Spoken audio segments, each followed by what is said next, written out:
최근에 고개탁금은 줄어들고 신용융자는 늘고 있다. 신용융자가 두 개의 업종에 집중되어 있습니다. 반도체하고 자본재.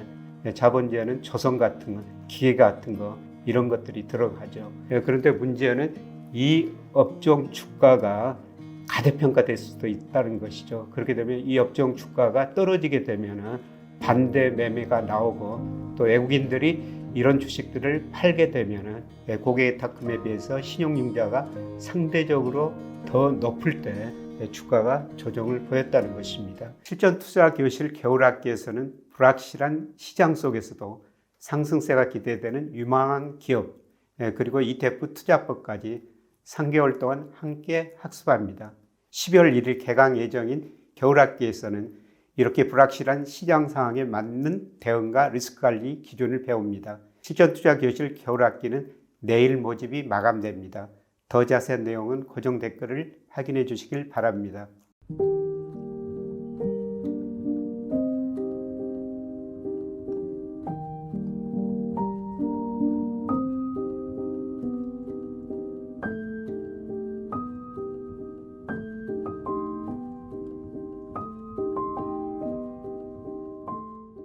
여러분 안녕하십니까? 최근에 여러분 신문에서 보면은 신용융자가 너무 많다, 위험하다 이런 보도들이 가끔 나옵니다.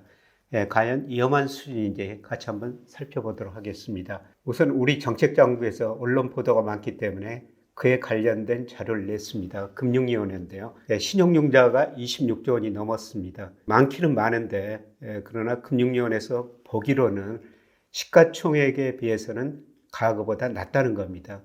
그래서 12월 그 2주째 신용융자가 약 26조 원이었었는데요. 시가총액에 비해서 0.67%, 2000년에서 2025년까지 평균 0.77%였습니다. 그래서 절대 금액은 높지만은 시가총액에 비해서 그렇게 높은 수준은 아니다. 그래서 우려할 수준은 아니다. 그러나 규제는 해야 되겠다. 이런 이야기를 했었습니다. 고객의 탁금하고 같이 보시는 게 좋을 것 같습니다. 고객의 탁금이 코스피 상승하고 더불어 아주 꾸준히 증가했습니다. 그러나 주가가 조정 보이면서 고객의 탁금도 많이 줄어들고 있습니다. 예를 들어서 11월 5일 고객의 탁금이 88조 2천억이었습니다. 그러나 21일 보니까 78조 8천억으로 약 10조 정도 줄어들었습니다. 고객의 탁금은 줄어들고 있는데 상대적으로 신용융자는 계속 늘어나고 있죠. 최근에 주가가 조정을 보임에도 불구하고 신용융자는 21일 기준으로 26조 8천억으로 역사상 최고치를 기록했습니다. 그래서 절대 규모는 많지만 아까 말씀드린 것처럼 시가총액에 비해서는 그렇게 높은 수준 아니다. 이런 말씀을 드렸습니다. 그러나 신용융자하고 고객의 탁금, 최근에 고객의 탁금은 줄어들고 신용융자는 늘고 있다. 이런 말씀을 드렸습니다만 이 비율이 주가에 상당히 중요한 영향을 미치는 것 같습니다. 과거 보면은 신용융자, 고객의 탁금이 크게 늘어났을 때 고객의 탁금에 비해서 신용융자가 상대적으로 더 높을 때 주가가 조정을 보였다는 것입니다.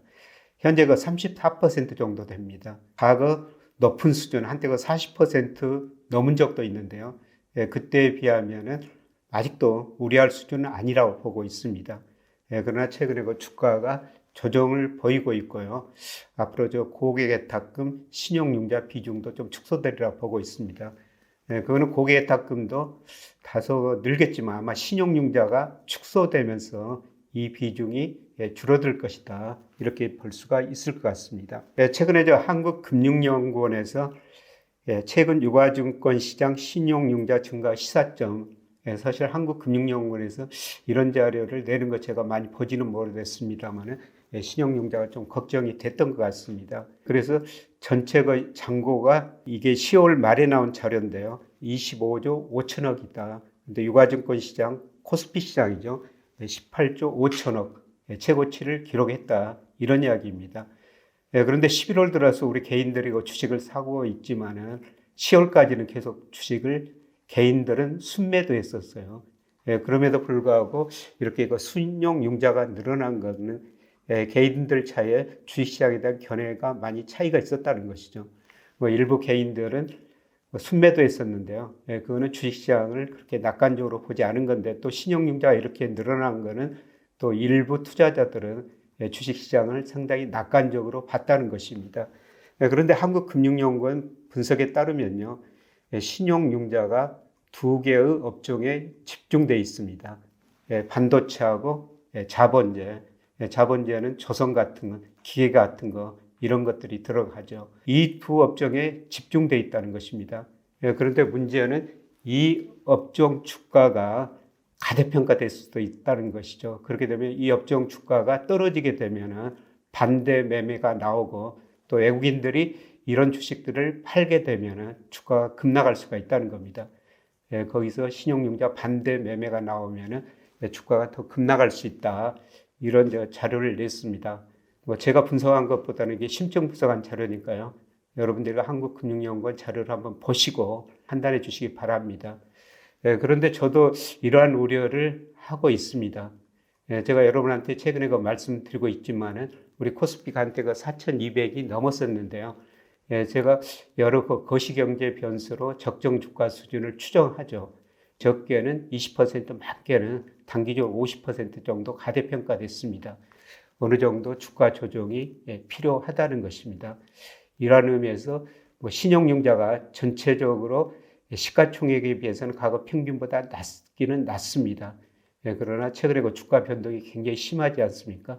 어떤 때는 하루에 3% 오르고 또 3% 떨어지는 경우도 있습니다. 이러한 시기에 저는 신용으로 주식을 사서 투자하는 것은 조금 더 리스크를 관리해야 되지 않느냐.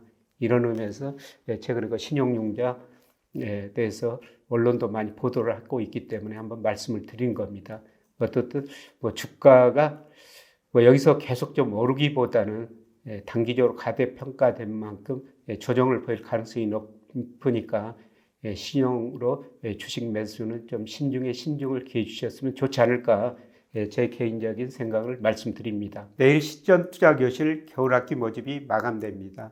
요즘 AI 거품론, 비트 등으로 인해 리스크 관리가 더 중요해지고 있습니다. 한겨울간 저와 매주 만나며 불확실한 시장 상황에 맞는 대응과 리스크 관리 기준을 배우고 싶으신 분들은 고정 댓글을 확인해 주시길 바랍니다.